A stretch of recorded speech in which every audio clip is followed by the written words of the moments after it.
और अब बात प्रयागराज की। प्रयागराज में अतीक के करीबी अनीस ने सरेंडर कर दिया है। हिस्ट्री शीटर है अनीस, जिसने कोर्ट में सरेंडर कर दिया है।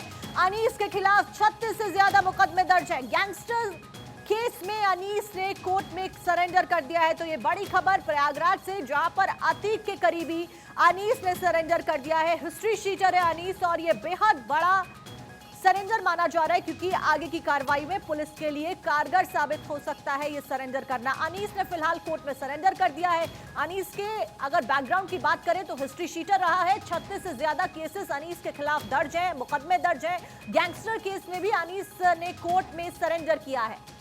देखिए, लगातार अतीक अहमद के गुर्गे और परिवार वालों के ऊपर शिकंजा कसा जा रहा है। अतीक और भाई अशरफ की हत्या कर दी गई थी। उन हत्यारों को भी पुलिस ने पकड़ा हुआ है, उनसे भी इन्वेस्टिगेशन का दौर लगातार जारी है। उस बीच जितने भी अतीक के गुर्गे हैं, जो साम्राज्य अतीक ने बसा रखा है, जो पीछे छोड़कर अतीक जा चुका है, उसके ऊपर भी यहां पर यूपी पुलिस, यूपी एसटीएफ और यूपी प्रशासन सख्त रुख अपनाते हुए नजर आ रहा है। फिलहाल प्रयागराज से अतीक के करीबी अनीस का सरेंडर है। और इसी के ऊपर तमाम जानकारी के साथ हमारे सहयोगी एहतेशाम सिद्दीकी हमारे साथ जुड़े। एहतेशाम, ये बेहद बड़ा सरेंडर माना जा रहा है। हिस्ट्री शीटर जिसके खिलाफ 36 बताया जा रहा है या उससे भी ज्यादा मुकदमे दर्ज हैं। कुल मिलाकर कितना ये फायदेमंद साबित होने वाला है प्रशासन के लिए अतीक के काले साम्राज्य के और करीब जाने के लिए? देखिए, अब अतीक अशरफ इस दुनिया में नहीं रहे हैं और लिहाजा उनका जितना भी साम्राज्य है हर लोगों के पास मौजूद है, वो कहीं न कहीं उस पर उनकी नीयत खराब हो चुकी है। रही बात अनीस की, तो अनीस पर काफी दिनों से पुलिस नजरें गड़ाई थी और काफी दिनों से वो फरारी झेल रहा था। ऐसे में उसे इस बात का डर था कि कहीं न कहीं उसका इनकाउंटर भी हो सकता है। लिहाजा ऐसे में अगर वो सरेंडर करता है और सरकारी गवाह बनता है तो उसकी जान बख्श दी जा सकती है। तो अपनी जान बचाने के लिए बाकायदा जो जानकारी लग रही है कि कहीं न कहीं दबाव उसके ऊपर था, उसके मद्देनजर उसने सरेंडर किया है। अब आने वाले वक्त में ये देखने वाली बात है कि पुलिस उसको अपनी कस्टडी रिमांड पर लेकर पूछताछ करती है। साथ ही वो ये भी कोशिश करेगी कि अतीक का जो साम्राज्य है, अतीक की कालू करतूत की कमाई है, वो कहां कहां लगी, उसकी जानकारी इकट्ठा करेगी। तो आने वाले वक्त में पुलिस का क्या रवैया रहता है, उसके रिमांड पर लेने के बाद ही पता चल पाएगा। लेकिन इतना ये है कि पुलिस को आने वाले दिनों में इन्वेस्टिगेशन के लिए काफी आसानी हो जाएगी।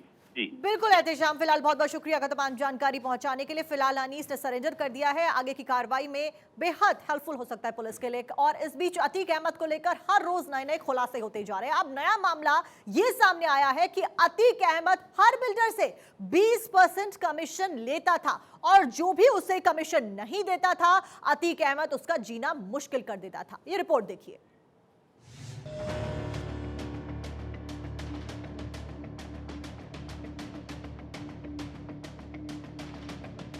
यूपी की सियासत में भूचाल लाने वाले उमेश पाल हत्याकांड में पुलिस ने दूसरी चार्जशीट दाखिल कर दी। इसमें अतीक अहमद के बहनोई डॉक्टर अखलाक, अधिवक्ता खान सौलत हनीफ समेत 8 लोगों को आरोपी बनाया गया है। पहली चार्जशीट में सिर्फ सदाकत खान का नाम था। उमेश पाल हत्याकांड में शनिवार को पुलिस की तरफ से एक और चार्जशीट दाखिल की गई। इस चार्जशीट में अतीक अहमद के बहनोई डॉक्टर अखलाक और वकील खान सौलत हनीफ समेत 8 लोगों के नाम हैं। इन सभी को उमेश पाल की हत्या की साजिश में शामिल होने का आरोपी माना गया। इसके साथ ही अब तक इस मामले में कुल 9 लोगों पर चार्जशीट दाखिल हो चुकी है। उमेश पाल हत्याकांड में 22 दिन के भीतर दाखिल की जाने वाली ये दूसरी चार्जशीट है। इससे पहले 26 मई को एक अन्य आरोपी सदाकत खान के खिलाफ चार्जशीट दाखिल की जा चुकी है। सदाकत के खिलाफ 1857 जबकि शनिवार को 8 आरोपियों पर लगाई गई चार्जशीट 1969 पेज की है। सदाकत के खिलाफ 1857 जबकि शनिवार को 8 आरोपियों पर लगाई गई चार्जशीट 1979 पेज की है। वहीं अतीक अहमद को लेकर खुलासा हुआ है कि वो हर बिल्डर से कमीशन लेता था। प्रयागराज में कोई भी बिल्डर काम करेगा, इमारत बनाएगा, तो वो अतीक को 20% कमीशन देगा। उमेश हत्याकांड में कुल 21 आरोपी हैं। इनमें अतीक अशरफ, गुलाम, असद, अरबाज और विजय चौधरी की मौत हो चुकी है। सदाकत समेत कुल 9 जेल में हैं और इन सभी पर चार्जशीट दाखिल हो चुकी है। 5 लाख के इनामी शूटर गुड्डू मुस्लिम, साबिर और अरमान, अतीक की पत्नी शाइस्ता परवीन, अशरफ की पत्नी जैनब के अलावा बहन आयशा नूरी फरार हैं। हाल ही में 5 शहरों में हुई ईडी की रेड में चौंका देने वाली बात सामने आई। दरअसल माफिया अतीक अपनी काली कमाई को सफेद करने में कई लोगों की मदद लेता था। अतीक की कमाई को ठिकाने लगाने में बहुत से करीबी लोग थे। ईडी को अतीक के करीबियों के यहाँ छापेमारी में पैसों के साथ ही साथ पैसों को ठिकाने लगाने के कई अहम सबूत मिले।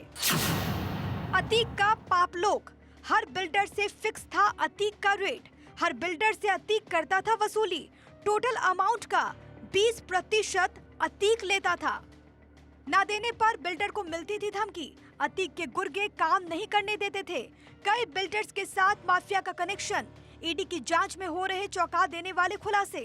पहले सामने आए थे अतीक के राजदार सीए, अब अतीक के वसूली लोक का खुलासा।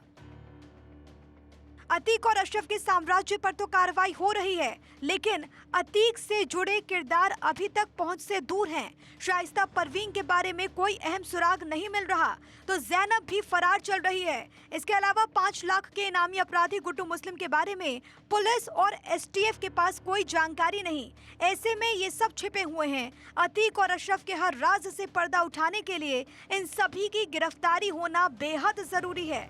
अब माना जा रहा है कि अतीक के करीबियों पर लगातार हो रही छापेमारी में चौंका देने वाली जो जानकारियां सामने आ रही हैं, इसके बाद पुलिस की जांच तेज हो सकती है और जल्द ही इन लोगों की गिरफ्तारी भी हो सकती है। Bureau report, Bharat 24।